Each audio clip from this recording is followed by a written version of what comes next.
요한복음 11장 23절에서 27절에 이르는 말씀이 되겠습니다.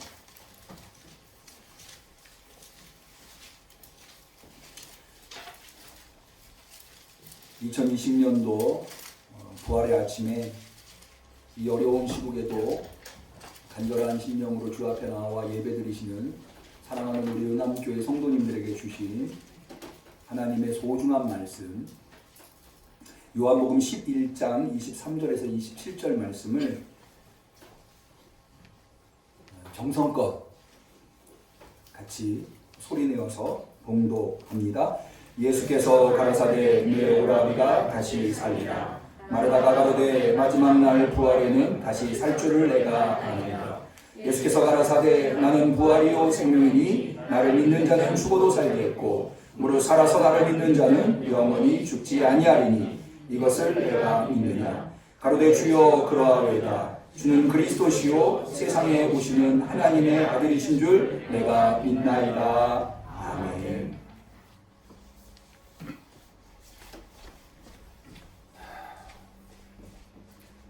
뵙고 싶었습니다. 그리웠습니다.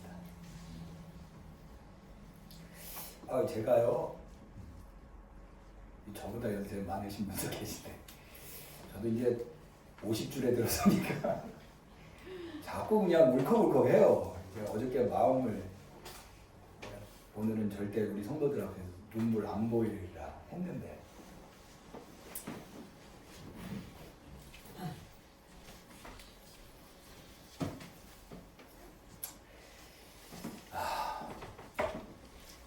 어떻게 지내셨어요? 반갑습니다. 하나님의 은혜가 여러분들에게 있으셔서 오늘 이렇게 사실 당에서 많이 고민을 했어요. 예배를 드려야 되나 말아야 되나. 근데 뭐 다른 날도 아니고 부활절이잖아요. 부활절을 연기할 수도 없고 이건 전 세계적으로 정해진 날이기 때문에 그래서 다행스럽게 사실 코로나가 창궐했었던 곳이 대구였는데 대구에서 그저께 뉴스 보도를 보니까 이제 신규 확진자가 더 이상 안 된다고 해서 안 나왔다고 해서 이제는 조심스럽게 아주 조심스럽게 예배를 시작할 수 있지 않나. 그래서 최대한 조심해서 우리가 예배를 드리자라고 해서 이렇게 예배를 오전 예배만이라도 재개하게 되었습니다. 참 감사한 거는요. 제가 그저께 우리 성도님들한테 전화를 돌리면서 1부 예배, 2부 예배를 드리면서 혹시 2부 예배 오신 분 중에 이제 우리가 스티커 붙인 자리에만 앉게끔 했잖아요. 더 많이 오시면은 자리가 없어서 못 앉으시면 어떡하나 고민을 했는데 하나님께서 다 조절을 해주신 것 같아요. 할렐루야. 그래서 딱 맞게 또 2부 예배에 오셔서 예배 드리실 수 있으셔서 너무나 감사하고요.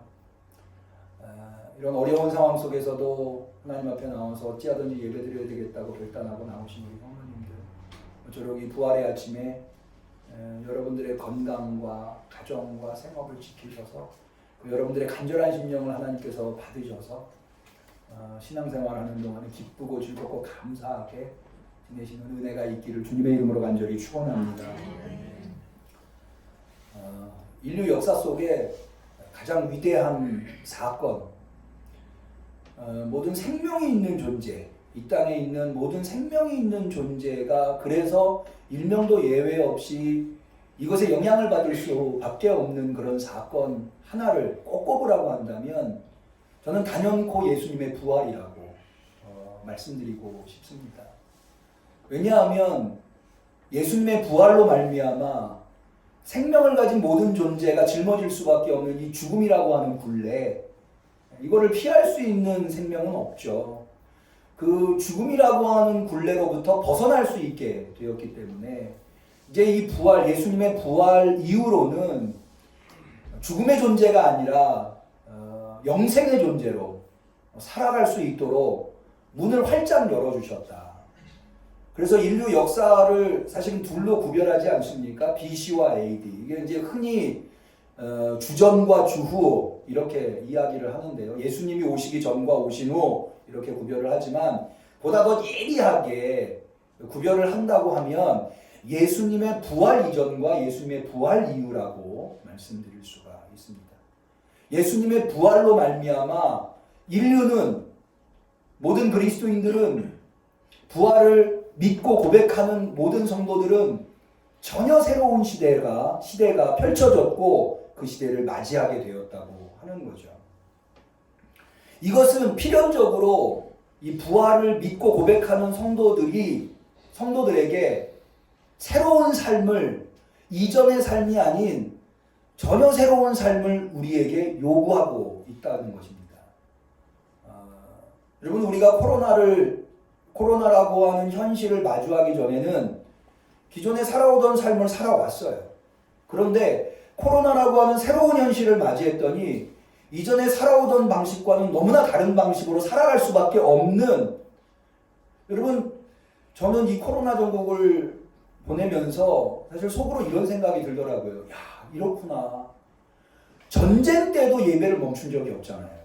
전쟁이 나고. 근데 이것은 전쟁보다도 더 엄중한 현실이었구나. 그러니까 사실 여러분 모두의 삶이 그럴 거예요. 코로나 이전의 삶과 코로나가 발생한 이후의 삶은 많이 달라졌을 거예요. 그런데 그 코로나보다도 훨씬 더 우리에게 엄중하고 우리의 현실이 우리의 삶의 태도가 바뀔 수밖에 없는 위대하고 압도적인 사건이 바로 예수님의 부활이라고 하는 사건이라는 거죠. 그 부활이라고 하는 사건은 마치 코로나가 우리에게 새로운 삶의 태도를 요구하듯이, 그렇게 할 수밖에 없게 만들듯이 예수님의 부활도 우리의 삶의 태도를 바꿀 것을 강력하게 요청하고 있다고 하는 겁니다. 그러면 이 부활의 현실을 당면한 우리 그리스도인들은 어떤 삶을 살아야 하는가? 이것을 아는 것이 대단히 중요하죠. 코로나의 삶이 무엇인가를 우리가 알고 그것에 대해서 정확하게 대처하는 것이 대단히 중요하듯이, 부활의 현실이 무엇인가를 우리가 알고 그 삶이 어떤 것인가를 알고 그 삶을 살아가는 것이 우리에게는 대단히 중요하다. 그래서 오늘 예수님께서 부활하신 이 아침에 그 삶이 무엇인가에 대해서, 어떻게 살아야 하는가에 대해서 우리가 나눠보고자 하는 것입니다. 먼저 이것을 알기 위해서 우리가 먼저 해결해야 할 문제가 있는데, 그게 뭐냐 하면 바로 부활이 무엇이냐는 거예요. 예수님이 이루어내신 부활 사건이라고 하는 것이 무엇이냐. 계속해서 제가 코로나 이야기를 좀 비교해서 그렇긴 합니다만 우리의 현실 속에서 우리가 잘 이해할 수 있기 때문에 제가 비유를 두는 거니까는 그렇게 양해해 주시고요. 우리가 코로나의 현실 속에서 어떻게 살아야 하는가는 코로나가 무엇인가를 아는 것서부터 시작되는 거잖아요.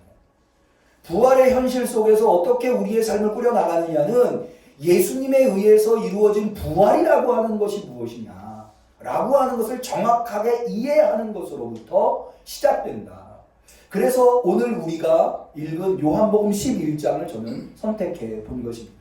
여기는 두 가지 이유가 있는데요. 요한복음 11장과 부활이라고 하는 것을 아는 것의 연관성이 두 가지가 있는데, 첫 번째는 뭐냐면, 여러분이 오늘 계속해서 교동문에서도 하시고 아까 우리 손장로님께서 기도하실 때도 나는 부활이요 생명이니 나를 믿는 자는 죽어도 살겠고 무릇 살아서 나를 믿는 자는 영원히 죽지 않는다 라고 하는 기도를 해주셨는데, 교동문에도 그게 나오지 않았습니까? 부활절. 그러니까는 부활하면은 빼놓을 수 없는 구절이 바로 여기에 담겨있는 요한복음 11장에 있는 구절이기 때문에도 그렇고, 두 번째로는 이 본문이 요한복음에서는 대단히 중요한 의미를 가지고 있는, 특별히 27절 한번 보실까요?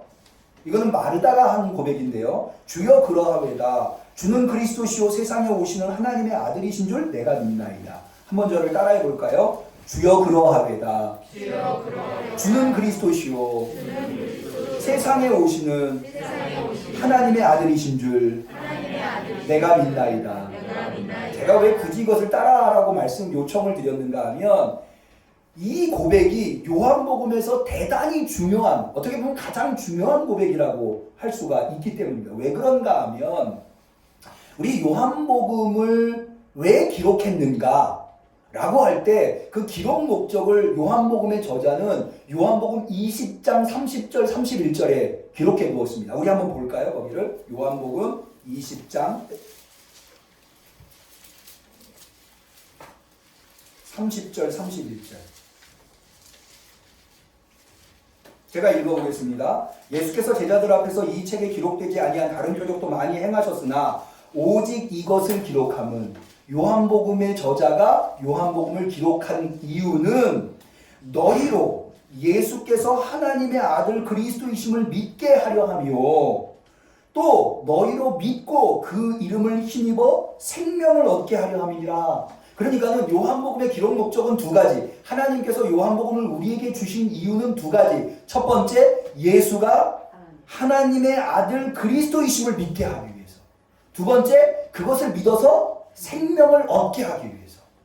그래서 요한복음을 기록했다는 거예요. 그런데 이 고백을 누가 하고 있느냐? 다시 요한복음 11장에 오면 바로 마르다가 주여 그러하외다.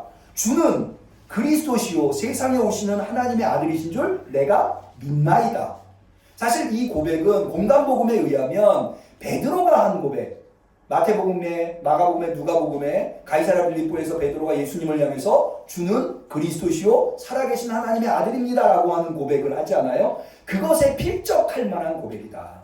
그래서 실제로 요한복음에는요 베드로의 고백은 나오지 않고 이 마르다의 고백이 그 자리를 대신하고 있는 것을 볼 수가 있습니다. 그래서 이 요한복음은요 이 요한복음을 둘로 나눌 때 이 고백 이전과 이 고백 이후로 예수님의 사역을 나눈, 그래서 요한복음 안에서도 이 고백은 대단히 중요한 고백으로 우리가 볼 수 있기 때문에 이 본문을 이 부활의 아침에 요한복음을 우리에게 주시고 부활의 아침을 우리에게 주신 예수님께서 의도한 바, 주께서 예수님께서 하나님의 아들 그리스도이심을 믿게 하고 그 믿음을 통해서 생명을 얻게 하는 이 부활의 아침이 될 수 있기를 축원합니다. 그러기 위해서 이 본문을 보는 거예요.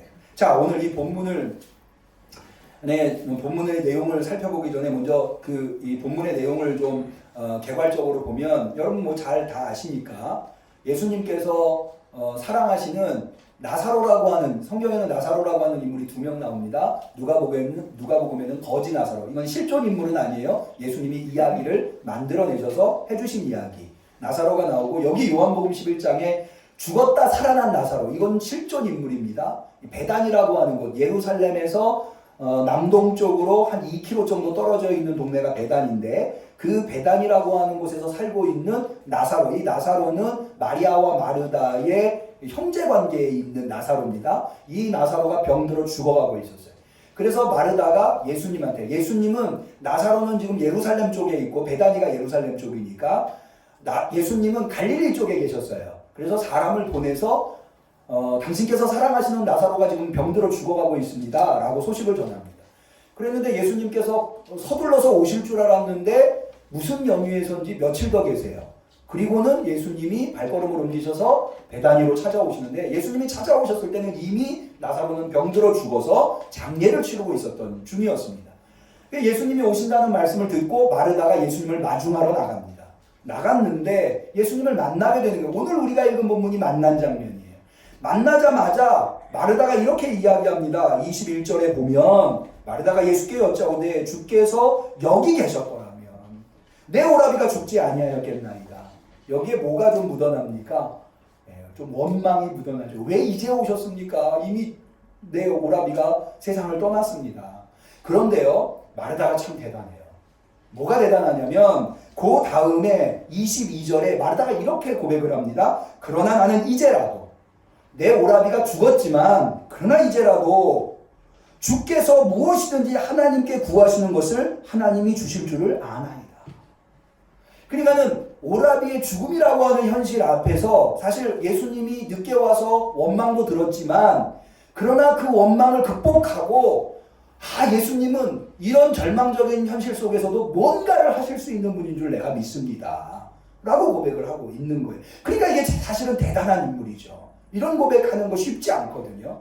그런데 뭐라고 예수님께서 대답하시는가? 그렇게 이제라도 주께서 무엇이든지 하나님께 구하시는 것을 하나님이 주실 줄 아나이다. 그랬더니 예수님께서, 우리가 여기서부터 읽었죠? 23절에 예수님이 뭐라고 대답하시는가 하면 내 오라비가 다시 살리라. 이렇게 얘기합니다. 내 오라비가 다시 살리라. 이것은 뭘 의미합니까? 예수님이 이제 왔으니까 네 오라비가 죽었다 하더라도 나사로를 내가 살릴 것이다. 이렇게 이제 예수님이 말씀하시는 거예요. 그랬더니 마르다가 뭐라고 얘기하는가 하면 24절에 가로되 마지막 날 부활에는 다시 살 줄을 내가 아나이다. 이게 마르다가 이렇게 고백하는 것이 어떤 의미가 있는가 하면 예수님은 지금 뭐라고 하면 내 오라비가 다시 살리라 라고 했을 때 내 오라비가 다시 사는 시점이 언제예요? 지금. 예수님이 왔으니까 지금 살리겠다는 거예요. 그런데 마르다는 뭐라고 얘기해요? 마지막 날에 내 오라비가 다시 살 줄을 내가 아나이다. 그러니까는 예수님의 부활은 지금을 얘기하고 있는데 마르다는 미래에 거기서 이루어지는 것으로 얘기를 하고, 사실은 이 마르다는요, 마르다의 이 고백은 당시에 바리새인을 중심으로 한 유대인들이 가지고 있었던 부활의 개념이었습니다. 대부분의 유대인들이 가지고 있었던, 사실은 바로 이 지점이 유대인들과 기독교인들이 그렇게 사도행전에 보면 치열하게 싸우는 지점이 바로 이 지점이에요. 유대인들도 부활을 믿어서, 유대인이라고 부활, 예수님에 의해서 처음 부활 사상이 나타난 건 아니에요. 유대인들도 바리새인들도, 사두개인들은 부활을 안 믿었지만 바리새인들이나 대부분의 유대인들은 부활을 믿었어요. 근데 그 부활이 언제 일어나느냐? 마지막 날에, 하나님이 심판하시는 날에 하나님의 계명을 잘 지키는 사람들이 부활할 것이라고 그렇게 믿었어요. 그러니까는 어떻게 보면은요, 사실은 마르다의 이 모습은 우리 그리스도인들이 가지고 있는 연약성, 믿음의 부족함, 이런 것들을 그대로 보여주고 있다고 할 수가 있는데요. 그게 뭐냐 하면, 여러분, 우리 신앙인들은 어떤 예수님에 대해서 어떤 고백을 합니까? 예수님은 전지전능하시고, 예수님은 못하시는 것이 없으시고, 풍랑을 잠잠케 하고 죽은 자도 살리시고, 그렇게 고백을 합니다. 마치 마르다가 오라비가 세상을 떠난 현실 앞에서 실망스럽지만 그러나 예수님께서 지금이라도 무언가를 하실 수 있다라고 고백하듯이 우리는 그렇게 예수님을 고백합니다. 그리고 예수님께 예배. 그러나 그렇게 고백함에도 불구하고 여전히 우리는 또다시 어려운 현실을 마주하면, 절망적인 상황이 되면 우리의 믿음을 잃어버리고 실망과 시리에 빠져서 기존에 생각해오던 방식으로밖에는 생각할 줄 모르는 그런 믿음의 연약성. 그러니까 저는 이 마르다를 보면서요, 오늘 저의 모습을, 우리 그리스도인들과 성도들의 모습을 발견하게 된다고, 우리의 믿음이라고 하는 게 얼마나 연약한가 라고 하는 거예요. 예수님을 그렇게 믿고 신뢰한다고 고백하면서도 여전히 현실에 사로잡혀서 현실 속에 함몰되어서 그 믿음이 꽃을 발하지 못하고 능력을 발하지 못하는 것. 지금 마르다의 모습이 그렇다는 거죠. 그런데 이런 마르다에게 예수님께서 이렇게 말씀하십니다. 그 유명한 말씀, 예수께서 가라사대 나는 부활이요 생명이니 나를 믿는 자는 죽어도 살겠고 살아서 나를 믿는 자는 영원히 죽지 아니하리라. 할렐루야. 네. 너무너무 은혜스러운 말씀이시죠. 그런데요, 여러분 좀 이상하지 않으세요? 이게 잘 이해가 되십니까? 저는 잘 이해가 안 돼요. 사실 이게 분명히 아멘 해야 되는 말씀임에도 불구하고 아멘이 잘 안 돼요. 왜냐하면 제가 잘 이해가 안 되기 때문에. 자, 예수님께서 이렇게 말씀하세요. 나는 부활이요 생명이니 나를 믿는 자는 죽어도 살겠고 물론 살아서 나를 믿는 자는 영원히 죽지 아니하리라. 나를 믿는 자는 죽어도 살겠고 라고 하는 말씀과 그 다음에 무릇 살아서 나를 믿는 자는 영원히 죽지 않는다라고 하는 말씀이 서로 맞지 않는 것 같아요. 어때요? 여러분 맞는 것 같으세요? 왜 제가 그렇게 보느냐? 자, 보실까요? 나를 믿는 자는 죽어도 살겠고, 이 죽어도 살아나는 사람은 죽어서 믿는 사람은 아니겠죠. 죽은 사람이 어떻게 믿습니까? 예, 죽은 사람이 죽은 상태에서 예수님을 믿어서 살아나는 게 아니라 살아있었을 때에 예수님을 믿었지만 죽었더라도 다시 살아난다, 이런 의미겠죠. 예, 그렇다면 그 다음에 무릇 살아서 나를 믿는 자는 어떻게 해요? 영원히 죽지 않는다는 거예요. 이 두 가지가 서로 충돌하는 것 같지 않으세요? 살아서 나를 믿는 자는 영원히 죽지 않는다고 했는데 그 앞에 나오는 죽어도 살겠고는 무슨 얘기냐는 거예요. 죽지 말아야죠.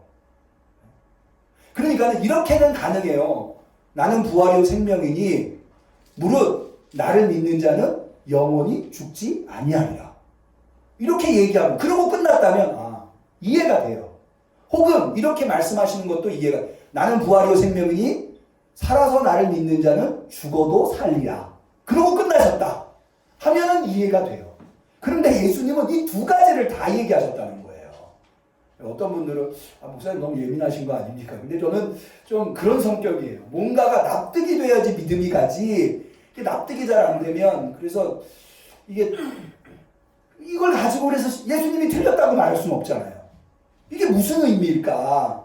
라고 하는 것을 많이 고민하고 연구했더니 제가 이 요한복음의 언어를 올바로 이해하지 못하고 있더라고요. 이 요한복음의 언어는요, 마태마가 누가복음이랑은 좀 다른 방식의 언어예요.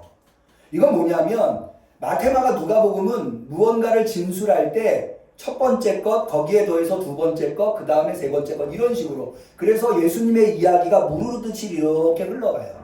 그런데 요한복음은 어떤 방식의 이야기 전개를 하는가 하면 늘 가운데 가장 중요한 핵심적인 말씀이, 요소가, 주제가 있어요.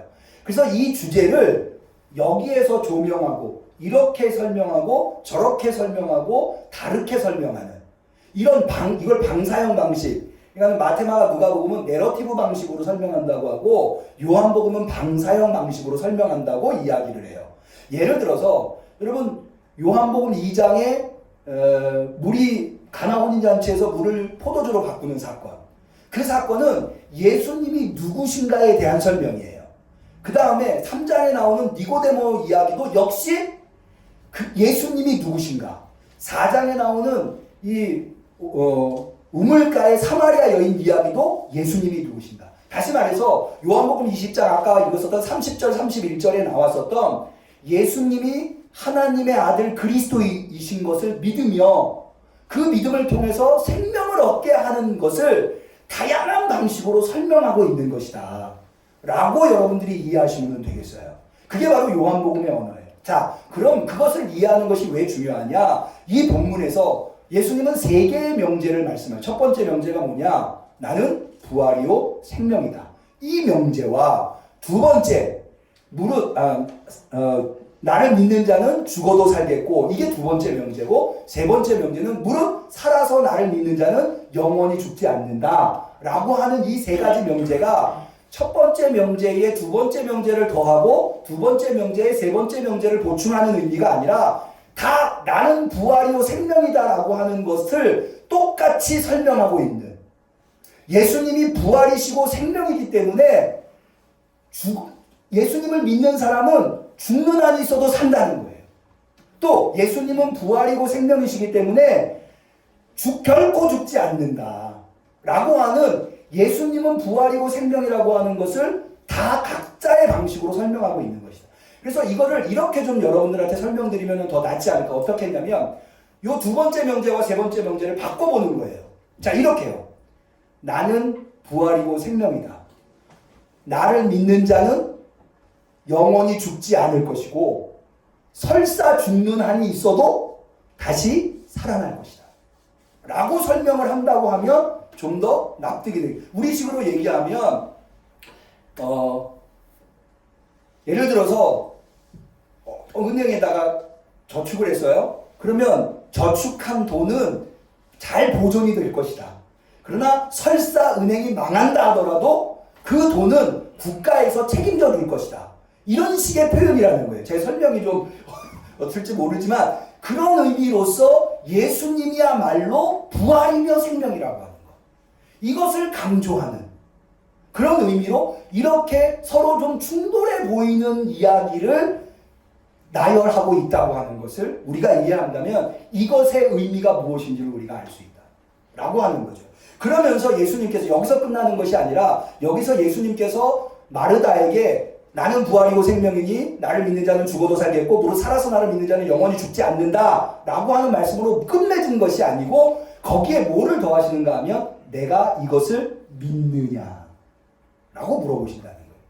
여러분 아까 말씀드린 대로요, 부활이라고 하는 현실, 그 현실이 새롭게 제기됐기 때문에 그 현실은 먼 미래에 거기에서 이루어지는 현실이 아니라 오늘 여기에서 이루어지는, 예수님이 존재하시기 때문에 지금 여기 계시기 때문에 오늘 여기서 이루어지는 일이기 때문에 그 현실은 오늘 나에게 결단할 것을 요구하고 있다는 거예요. 그래서 예수님은 지금 마르다에게 내가 믿느냐라고 도전하고 계시는 것이다 라고 지금 볼 수가 있는 거죠. 그러니까는 부활이라고 하는 현실을 우리가 인식하면, 부활이라고 하는 것이 이제 이루어졌다라고 하는 것을 우리가 믿는다면, 그리고 그것이 먼 미래에 이루어진 것이 아니라 오늘 여기에서 이루어지는 것이라고 안다면 내가 그것을 믿을 것인가 말 것인가를 결단해야 돼. 믿었다고 하면 영생을 얻는 거고, 믿지 않았다고 하면 영생에서 배제되는 것이다. 여러분, 기독교의 신앙은요, 미래 거기서가 아니라 오늘 여기서예요.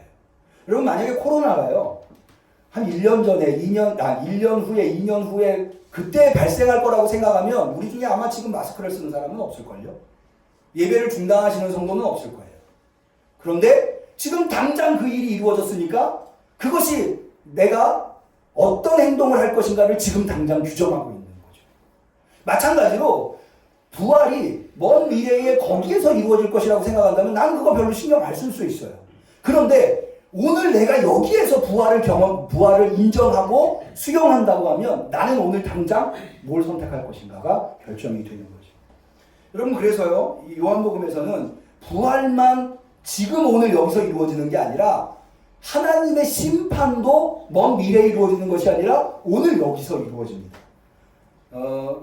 요한복음 2장, 요한복음 3장 16절, 여러분 잘 아시죠? 하나님이 세상을 이처럼 사랑하사. 거기 이어지는 18절에 뭐라고 말씀하고 있는가 하면, 저를 믿는 자는 심판을 받지 아니할 것이요 믿지 아니하는 자는 하나님의 독생자의 이름을 믿지 아니하므로 벌써 심판을 받은 것이에요. 그래서 이 심판도요, 미래에 가 있는 게 아니라 지금 이루어지는 것으로 이렇게 얘기하고 있다고 하는 거죠. 여러분, 우리 기독교의 부활신앙은 먼 미래에 이루어진다고 생각하는 게 아니에요. 그래서 누가복음에 보면은요, 예수님이 구원이 선포되는 장소에서 꼭 나오는 단어가 오늘이라고 합니다. 예수님이 탄생하셨어요. 예수님이 탄생한 것을 천사들이 목동들한테 알려주는데 뭐라고 알려줍니까? 오늘날 너희를 위하여 구주가 나셨으니, 다윗의 동네에 구주가, 오늘날. 여러분, 삭개오가 구원받을 때 예수님께서 삭개오를 향해서 뭐라고 말씀하시는가? 누가복음 19장 9절에 보면 예수께서 이르시되 오늘 구원이 이 집에 이르렀다. 여러분, 우리가 엊그저께 성금요일을 보냈습니다마는 이 성금요일에 예수님의 십자가 사건을 이야기할 때 늘 하는 게 오른편 강도, 왼편 강도 얘기를 하죠. 구원받는 오른편 강도한테 예수님께서 이렇게 말씀하십니다. 예수께서 이르시되 내가 진실로 내게 이르는 오늘 내가 나와 함께 낙원에 있으리라 하시니라. 그러니까 이 구원의 현실이라고 하는 것은 오늘 여기서, 먼 미래의 거기서가 아니라 우리의 기독교의 부활의 사상은 바로 이렇다는 거죠. 그렇다면 더욱더 강력하게 나는 오늘 어떻게 살아야 하는가? 오늘 여기서 이루어졌으니까 나는 어떻게 살아야 하는가가 우리의 아주 중요한 문제로 우리 앞에 있게 된다는 겁니다. 그런데 여기에 대해서 여러 가지 얘기할 수 있지만 저는 여기에 대해서 여러분들에게 제시할 수 있는 답이 골로새서 3장에 있다고. 우리 한번 여기 다 찾아보시죠. 골로새서 3장.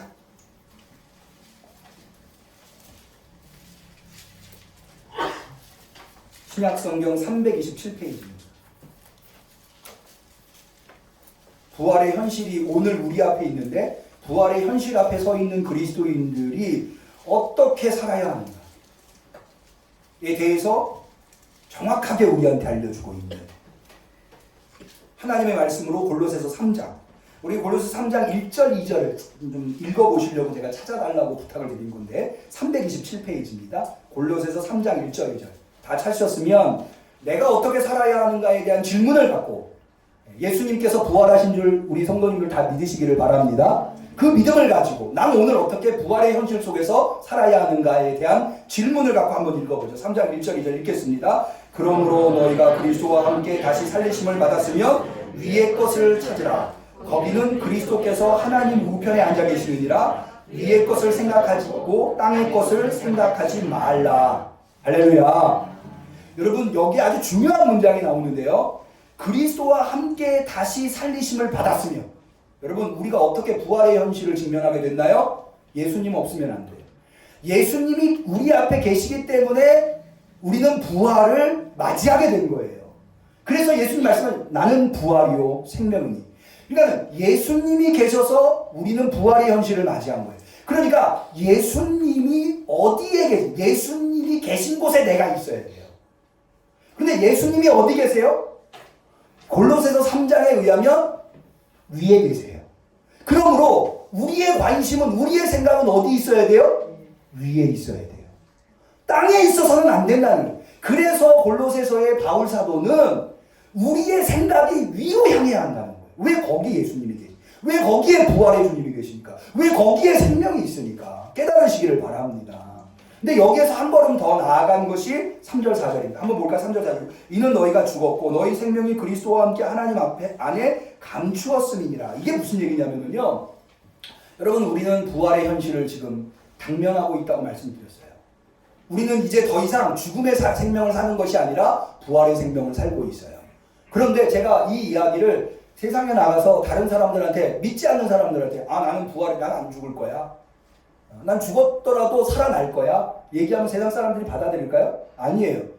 무슨 그런, 너는 죽을 거야, 죽으면 끝이야. 왜? 그 사람들은 뭐만 봐요? 내 이 땅에서의 삶만 보기 때문에. 그럼 부활의 생명이 없나요? 아니에요. 부활의 생명이 이 땅에서 우리가 사는 동안에는 거기에 감추어져, 죽음의 생명 안에 감추어져 있는 게 우리 부활의 생명이에요. 그러니까는 세상 사람들은 이 죽음의 생명만 보지 부활의 생명을 못 보는 거예요. 감춰져. 이것은 마치 뭐와 같으냐? 예수님께서 부활하셨지만, 예수님 부활하신 예수님이 보이나요? 안 보여요. 어디 계세요? 위에 계시죠. 그런데 그런 것처럼 위에 계셔, 부활하셔서 위에 계시기 때문에 안 보이는 것처럼 우리의 부활의 생명도 육신의 눈으로 볼 때는 안 보인다는 거예요. 그런데 이게 끝인가요? 자, 4절 볼까요? 우리 생명이신 그리스도께서 나타나실 그때에, 예수님이 지금은 비록 감추어져 있지만 감추어진 것으로 존재하지 않으세요. 언젠가는 이 땅에 오세요. 믿으시기를 바랍니다. 나타나실 거예요. 그런데 그 나타나실 때 너희도 그와 함께 영광 중에 뭐예요? 나타난다. 지금은 죽음 생명이라고 하는 것 안에 마치 생명이 껍질, 달걀 안에, 달걀 껍질 안에 생명이 감추어져 있듯이. 그래, 달걀만 보면은 죽은 것 같이 보이지만 그 안에 뭐가 있어요? 생명이 있어요. 그런데 그 생명이 언제 깨고 나와요? 달걀이 깨지는 날, 드러나게 되듯이.